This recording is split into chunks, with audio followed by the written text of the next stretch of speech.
देखिए क्या है, शादी कोई प्रारब्ध वाली बात नहीं है, ना ही कोई जोड़ियाँ ऐसी बात है कि जोड़ियाँ ऊपर ऊपर से बन के आती हैं। ये सब फालतू की फिजूल की बातें हैं। अब कुछ लोग कहेंगे कि नहीं, हमारी शादी तो 10 साल से 20 साल से नहीं हो रही थी, अब अचानक ये स्त्री मिल गई या ये पुरुष मिल गया, लगता है हमारा भाग्य इसी लड़की के साथ है। ऐसे देखिए, परमात्मा ने ब्याह नहीं बनाया है। परमात्मा के समाज में शादी जैसी कोई परंपरा उसने बनाई ही नहीं है।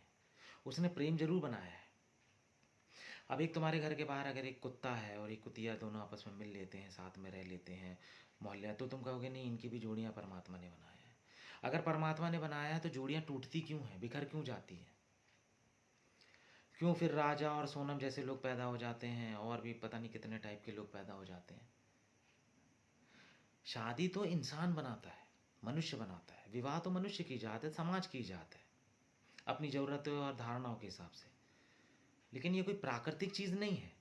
क्योंकि जब आप किसी के प्रेम में होते हैं, अब मैं कहता हूँ एक लड़का और एक लड़की सपोज़ दोस्त ही हैं, सपोज़, और वो कब तक हैं? बचपन से दोस्ती शुरू हुई, एक दूसरे से उठना बैठना, खाना पीना, हर चीज़, घूमना फिरना।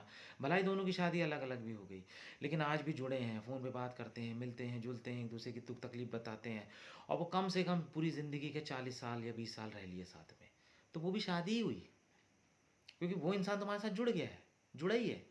ऐसे ही वो तुम्हारी स्त्री नहीं है, लड़का भी है। अगर कोई तुम्हारा फ्रेंड है, दोस्त है, तो वो फ्रेंड भी तो तुम्हारे साथ 24 घंटे आ ही गया है कहीं ना कहीं। तुम उस रात दिन उसके साथ जुड़े हो, बात करते हो, दुख तकलीफ में वो तुम्हारे साथ खड़ा होता है, तुम उसके साथ आते जाते हो, सब चीज़ें करते हो, तो उसका भी तो प्रभाव आ गया। पत्नी का मतलब क्या है? जो अब तुम्हारे साथ रेगुलर रहेगी। ये हम ये सोचते हैं। क्या हम दोस्तों के साथ रेगुलर नहीं रहते हैं? क्या अपने रिश्तेदारों के साथ रेगुलर नहीं रहते हैं? माँ बाप भाई बहन और भी बहुत सारे लोग साथ। हम क्या पड़ोसी के साथ रेगुलर नहीं रहते हैं? तो ब्याह तो ये भी है एक तरह का। यकीन मानो, इनके भी ग्रह हमारे ऊपर चढ़ते उतरते हैं, बैठते हैं। सिर्फ पत्नी का नहीं चढ़ता। लेकिन तुम कहोगे नहीं, हम तो पत्नी के साथ संभोग करते हैं, बस इसीलिए चढ़ता उतरता है। भाई उससे भी गहरा रिश्ता होता है दिल का, उससे भी गहरा रिश्ता होता है प्रेम का। तो जब एक लड़का और एक लड़की प्रेम करते हैं ना, तो शादी तो वहीं हो गई। तुम्हें बहुत से ऐसे जोड़े मिल जाएंगे जो लड़के बोलते हैं कि भाई हमारी शादी नहीं हुई है, लेकिन जब मैं उनसे पूछता हूँ प्रेम है, कहते हैं हाँ है, एक से है और बड़ा मजबूत है। मैंने कहा शादी तो हो गई तुम्हारी, क्या फ़र्क पड़ता है? अब भाई एक लड़का और एक लड़की ने शादी किया, लड़की जॉब कर रही है जम्मू कश्मीर में, लड़का जॉब कर रहा है तमिलनाडु में। कभी कभी महीनों में मिल लेते हैं, साल में मिल लेते हैं। कभी कभी लड़का नेवी में है, वो चला गया समंदर की सैर पे, या आर्मी में है, या इधर है उधर है बाहर है, वो चला गया बाहर। ज़िंदगी के 20-25 साल उसने सेना में गुजार दिए, कहीं लद्दाख में, कहीं बॉर्डर पे। वो भी तो दूरी है, लेकिन तुम तो कहोगे ना, लेकिन है तो पति पत्नी। तो क्या फ़र्क पड़ता है? जो इंसान आपके साथ ज़्यादा जुड़ा है, समझ लो आप मियाँ बीवी ही हो। वो उसी तर्ज में आ गया। और प्रेम जब होता है, तो अब आपने जब प्रेम कर लिया, दैट मीन्स यू मैरिड। आपने मैरिज कर ली है, हो ही गया है प्रेम। फिर आपका तलाक भी होता है उसी में, जब आपका प्रेम टूटता है, बिखरता है, ब्रेकअप होता है, या जो भी कुछ होता है। अब ये चाहे बाहर के हिसाब में समझ लो, अंदर के हिसाब में समझ लो, ये तो हम सामाजिक रूप से उसको एक रूप देने के लिए प्रेम को हम विवाह बना लेते हैं। उसके अपने इफेक्ट हैं, साइड इफेक्ट हैं, अच्छा भी है बुरा है, वो सब है। लेकिन ये अगर कोई कहता है कि नहीं भैया ये तो लिखा है जोड़ी, अगर भगवान इतनी खराब जोड़ियाँ बनाता है तो फ़ायदा क्या है? अभी मैं तुमसे कहता हूँ कि जब तुम 19वीं और 20वीं सदी के लोगों से पूछोगे, स्त्रियों की हालत पूछोगे, अपनी माँ की, और सब रोती हुई नज़र आएंगी, सब बोलेंगी हमने ढोया है ज़िंदगी, हमने अपने पति को भी ढोया है और उनकी माँ को भी ढोया है, नंद को भी ढोया है। अब जो लड़कियां हैं वो तेज हो गई, वो एक अलग बात है, अब स्थिति थोड़ी बदल गई है। लेकिन पिछली जितनी भी औरतों से तुम पूछोगे या बात करोगे, तो तुम्हें एक ही चीज़ मिलेगी। हर औरत बोलेगी मेरा बस चलता तो मैं अपने पति को छोड़ देती, घर छोड़ देती, मैं ससुराल में जीना नहीं चाहती थी। औरतों ने ढोया है क्योंकि उन्हें दबा के रखा गया है। और दबाने का सबसे अच्छा बड़ा औजार था विवाह। विवाह कर दो, दबा के रखो।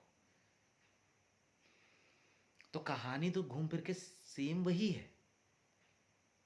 लेकिन जब तुम उनसे पूछोगे तो खुद कहेंगी, कोई जोड़ियाँ अगर मैं फिर भी कहता हूँ ऊपर से बन के आई, तो वो तुम्हारा प्रेम ही हो सकता है। अगर तुमने सच में रियलिटी में अगर प्रेम किया है, दैट्स वी कैन से कि हाँ ये जोड़ी भगवान ने बना के भेजी। साथ रहो ना रहो बात की बात है, वो अलग बात है। पर अगर दिल से दिल मिल गया, दिल से दिल पूरी तरह जुड़ गया, एक दूसरे में खुद को फील कर लिया, महसूस कर लिया, प्रेम की पूर्ण परितृप्ति पा ली। भलाई लड़का जगह जगह मुंह मान रहा है, लेकिन अब वही एक लड़की उसकी जहन दिमाग मन मस्तिष्क में है, बस प्रेम हो गया, शादी हो चुकी, विवाह हो गया है भाई। वरना भगवान इतनी खराब जोड़ियाँ नहीं बनाएगा कि ऊपर से शादी करा देगा, फिर तलाक भी करा देगा, फिर एक दूसरे का मर्डर करा देगा। फिर तो बड़ी खराब व्यवस्था है भगवान की, समझ लो। लेकिन कहने के लिए तुम्हारे पास कोई वर्ड नहीं है ना कि कोई तुम्हें 40 साल वक्त के बाद मिल जाए। अचानक से तुम्हारी शादी नहीं हो रही थी, फिर अचानक से 40 साल बाद कोई लड़की टकरा गई, अच्छी लगी, तुम्हारी शादी हो गई, तुमने कहा ये यही बैठी थी मेरे लिए।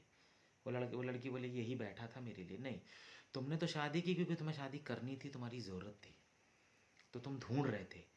तो ऐसे तो तुम नौकरी भी ढूंढते रहते हो कि कहीं से ये नौकरी मिल जाए, वो मिल जाए। फिर 10 जगह तुम काम करते हो। हर इंसान को शुरुआत में तो एकदम से सही जॉब मिल नहीं जाती है। कभी वो पेपर भी बेचता है, कभी चाय के ठेले पे भी काम करता है, फिर कभी फाइनेंस का काम करता है, फिर पढ़ाई करता है, फिर कभी एक दिन सरकारी नौकरी भी लग जाती है, फिर एक दिन फाइनली कहता है कि हाँ लग गई, लगता मेरे को यही नौकरी। तो ये तो ज़िंदगी के हर पहलू पे मौजूद है। प्रारब्ध एक अलग है, नियति तो तुम्हारी बनी हुई है ज़िंदगी में, सारी चीज़ें तो तय है, बनी है, सब चीज़ें हो रखी हैं। तो लेकिन नियति के परे नहीं जा सकते हो। भाग्य अलग चीज़ है, नियति अलग चीज़ है। नियति वो है जो तुम बन के पैदा हुए हो, इस बात को समझ लेना। अगर तुम गुलाब के कली हो या फिर तुम आम के बीज हो, तो तुम कुछ भी कर लो, आम ही बनोगे। अब तुम अच्छा आम बनते हो, बेकार आम बनते हो, आधा आम बनते हो, परिपक्व आम बनते हो, लूला बनते हो, लंगड़ा बनते हो, चौसा बनते हो, उसमें भी वेराइटियाँ हैं, लेकिन बनोगे आम, अमरूद नहीं बन पाओगे। यही तुम्हारी नियति है। इसी को कहता हूँ मैं भाग्य। ये है भाग्य कि ये प्रारब्ध है। तुम पुरुष बने हो, पुरुष बन के ही मरोगे। स्त्री बने हो, स्त्री बन के ही मरोगे। स्त्री से पुरुष नहीं हो सकते। फोटोकॉपी करने की कोशिश करोगे तो पूर्ण स्त्री नहीं पूर्ण पुरुष तो नहीं बन पाओगे। स्त्री भी जो बने हो वो भी बर्बाद हो जाओगे। तो एक गुलाब की जो कली है, वो उसका जो बीज है, उसका जो पौधा है, वो गुलाब ही बनेगा। और उसकी आज़ादी, उसकी खुशी, उसकी मजबूरी, उसकी संतुष्टि वो गुलाब बनने में ही है। लेकिन अगर वो ये सोचे कि नहीं वहाँ पे मोंगरा इतना सारा हो गया, मैं मोंगरा ही ना बन जाऊँ, तो वो मोंगरा तो बन नहीं पाएगा और गुलाब बनने से भी वंचित रह जाएगा, बर्बाद हो जाएगा, वो ख़त्म हो जाएगा, तबाह हो जाएगा। और तुम्हारी ज़िंदगी ऐसी ही चल रही है। तो नियति जो है, जो तुम्हारा भाग्य है, वो तो बना ही हुआ है। जो तुम्हारा तुम जन्म लियो मरोगे, ये कन्फर्म है। आदमी बने हो आदमी ही रहोगे, औरत बने हो औरत रहोगे, छक्के बने हो तो छक्के रहोगे। उससे परे जाने की व्यवस्था नहीं है। लेकिन समाज है, समाज को हम भाग्य कह सकते हैं। जो तुम्हारी सामाजिक गतिविधियाँ हैं, उनको तुम अपने भाग्य में जोड़ लो। अब भाई IAS की पोस्ट है 10, भरने वाले हैं 10 लाख, मिलनी तो 10 ही को है। ये सामाजिक व्यवस्था है। भाग्यशाली कौन है? जिसको कहते हैं भाग्य। भाग्य का मतलब सिर्फ इतना है कि तुम जब पैदा हुए हो तो तुम्हारे पास तुम्हारा हाथ है, पैर है, आंखें हैं, शरीर है, सब कुछ है, तो तुम भाग्यशाली हो। यही है भाग्य। दुर्भाग्यशाली मैं उसको नहीं कहता कि समाज में रह गया, गरीब हो गया, पैसा नहीं है, कौड़ी नहीं है, यहाँ वहाँ भग रहा है। नहीं, अगर उसके पास पूरा उसका शरीर है, जिस परिपूर्णता में पैदा हुआ है, वही भाग्य है। और सौभाग्य वो है कि वो मनुष्य बन के मनुष्य योनि से ऊपर उठ जाता है, मुक्ति को प्राप्त कर लेता है, वो सौभाग्य है। यही भाग्य और सौभाग्य है बस। बाकी बीच का तो कुछ सामाजिक ढांचा तो तुमने बना रखा है। तुमने अमीरों को ज़्यादा ऊंचा उठा दिया है तो अमीर तुम्हें अकड़ दिखाते हैं। तुमने अमीर गरीब दुनियादारी, परमात्मा ने थोड़ी ना अमीर गरीब बनाया है, उनको क्या लेना देना? तुम्हारे ग्रहों को तुम्हारी अमीरी गरीबी से क्या लेना देना? उनको क्या फर्क पड़ता है अमीरी गरीबी से? तुम्हारे ग्रहों को उनको कोई फर्क नहीं पड़ता। तुम IAS बनो, IPS बनो, ये बनो, वो बनो, फलाना ढिमाका, उनको कोई लेना देना नहीं है। संभावनाएं बन जाती हैं, क्यों? क्योंकि वो ग्रह की ऊर्जा तुम्हारे अंदर वो शक्ति पैदा कर देती है, उस तरह की ताकत या उस तरह का जो तरंग है वो व्यवस्थित कर दे। अब तुम्हारा बुध ग्रह तेज है तो तुम्हारी बुद्धि को प्रबल कर देगा। तो बहुत हद तक संभावना है कि तुम किसी बुद्धिशाली, वैज्ञानिक या तर्कशील वाले काम में तुम आगे बढ़ सकते हो। लेकिन वो सामाजिक रूप से ढांचे में है, उसका प्रकृति से कोई लेना, प्रकृति को कोई मतलब नहीं है। तुम IAS बनो, IPS बनो, नेता बनो, अभिनेता बनो। इस दुनिया में सारे इंसान खत्म हो जाएंगे तो तुम्हें कोई शौक बनेगा अभिनेता बनना है? या तुम जाओगे ज्योतिष शास्त्री से पूछोगे उस समय कि अब बताओ मैं अभिनेता बनूंगा या नेता बनूंगा? बोलेंगे नेता तो तुम तब बनोगे ना जब लोग होंगे। अरे लोग ही नहीं है तो कैसे बनोगे नेता? बोलेगे नहीं, मेरी तो कुंडली में लिखा था नेता बनना। तो फिर तुम ये हो सकता है जानवरों के नेता बन जाओ, क्योंकि लीडरशिप की क्वालिटी है तुम्हारे अंदर। तो तुम हो सकता है जानवरों के लीडर ही बन जाओ। तुम क्वालिटी बता देता है, स्थिति भी बता देता है। ज्योतिष एक हद तक पूरी स्थिति भी बता देगा कि किस क्वालिटी का किस जगह पे एकदम एग्जैक्ट मैच होगा, तो बता देगा। डॉक्टर ही बनोगे, इंजीनियर बनोगे, ये बनोगे, वो बनोगे। ये डिपेंड करता है कि कौन कितना ज़्यादा अच्छा ज्योतिष शास्त्र है। तो ज्योतिष शास्त्र बुरा नहीं है, लेकिन मैं तुम्हें एक समान, नियति तो तुम्हारी बनी हुई है, भाग्य तुम्हारा समाज के हिसाब से है। सूर्य कोई तुम्हें तुम्हारे कर्मों के हिसाब से कोई तुम्हें कुछ नहीं देख रहा है, कोई तुम्हारे उंगली नहीं कर रहा है, कुछ नहीं कर रहा है। ये सब फालतू की बकवास है, तुम्हें सिर्फ डराने के लिए। कर्मों कर्मों की बात। सूरज जब निकलता है तो वो ये नहीं कहता है कि मुझे राकेश को धूप देनी है, सुमेश को धूप नहीं देनी है। या पानी ये नहीं कहता कि राकेश पिएगा तो प्यास बुझा दूंगा, सुमेश पिएगा तो मैं प्यास नहीं बुझाऊंगा, क्योंकि उसके गलत कर्म है। अगर कर्मों का इतना हिसाब होता ना, तो प्रकृति पे तुमसे भेदभाव जरूर करती। वो तुम्हें पाताल में रखती और तुम बाहर के ऊपर के इंसानों को देखते हो। कुछ लोग आसमान में रहते हैं कि ये आसमान में रह रहे, नहीं। जो भौतिक रूप से जो कर्म तुम इस जन्म में करोगे वो यहीं चुका के जाओगे, ये बात लिख लो। वो चुकाना ही है। जरूरी नहीं तुम किसी को एक थप्पड़ मारो तो दूसरा, दूसरा नहीं मारा तुम बच गए, तुम्हारी खुशी, तुम निकल गए। उसने मार दिया तो तुम्हारा गम। लेकिन जो कर्म इस जन्म में इस शरीर के माध्यम से करोगे वो यहीं चुका के जाओगे। और इस शरीर के माध्यम से जो कर्म किया, उस कर्म के माध्यम से जो आदत बनी, उस आदत में एक पूरा मन और अवचेतन मन को विकसित किया। और वो मन, वो आदत, वो लत, वो नशा, वो तुम अपने साथ लेके जाओगे मरने के बाद। वो तुम्हारी आत्मा के साथ जाएगी, वो तुम्हें नया जन्म देगी। और उसी आदत के अनुसार ही तुम अगले जीवन में, अब तुम बहुत शराबी हो, रात दिन शराब पीते हो, दारू पीते हो, मरोगे तो वो जो शराब की जो भावनाएं हैं, जो उसका मनो मस्तिष्क है, शरीर को जितना जितना शरीर को शराब को खराब करना था, किया नहीं किया, वो छोड़ दो, वो यहीं से ख़त्म हो जाएगा। लेकिन जो आदत है, वो जो लत है, वो जो एहसास है, वो नहीं मरा है। वो अनुभव, वो नहीं मरा है। वो तुम्हारी आत्मा के साथ जाएगा और ऐसे शरीर को ढूंढेगा जहाँ पे शराब की पूरी व्यवस्था हो। वही तुम्हारा नया गर्भ होगा। और फिर उसी के हिसाब से तुम्हारे कर्म बन जाएंगे। क्योंकि जैसी जगह पे पैदा हो जाओगे, वैसे ही तुम्हारी ज़िंदगी रहेगी। ये मत सोचना कि तुम्हें इस जन्म में किसी ने थप्पड़ मारा तो तुम अब अगले जन्म में उसको मारने जरूर आओगे। ये तो पूरी पूरी कपोल कल्पना वाली बात है। एक तो तुम मरो, फिर तुम नरक में झेलो, और नरक में भी तुम्हारी यातनाएं होती हैं, वहाँ भी तुम्हारे कर्म काटे। जब तुमने वहाँ सारे कर्म काटे ही लिए हैं, स्वर्ग नरक की कल्पनाएं भी पूरी बकवास है।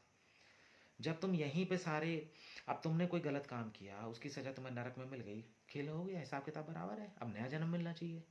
पुराने जन्म तो तुम्हारे नरक में कट गए, लेकिन वो नरक में भी काटोगे, फिर वहाँ भी काटोगे, तो वही बात होगी। जज साहब ने तुम्हें सज़ा दे दी, फिर तुमने 1 साल जेल में भी काटा, सज़ा भी पूरी होगी, वापस जैसे तुम आए तो फिर उठा के तुम्हें जेल में डालना शुरू कर दिए कि नहीं, तुमने तो सज़ा नहीं काटी है। ये सब फालतू की बातें हैं। कुछ स्वर्ग नरक जैसी स्थिति नहीं होती। उसकी जो भौगोलिक स्थिति एक्चुअली होती है, जो स्वर्ग नरक की जिस अवस्था में, जिस मनोमस्तिष्क अवस्था में, वो मैं बता चुका हूँ।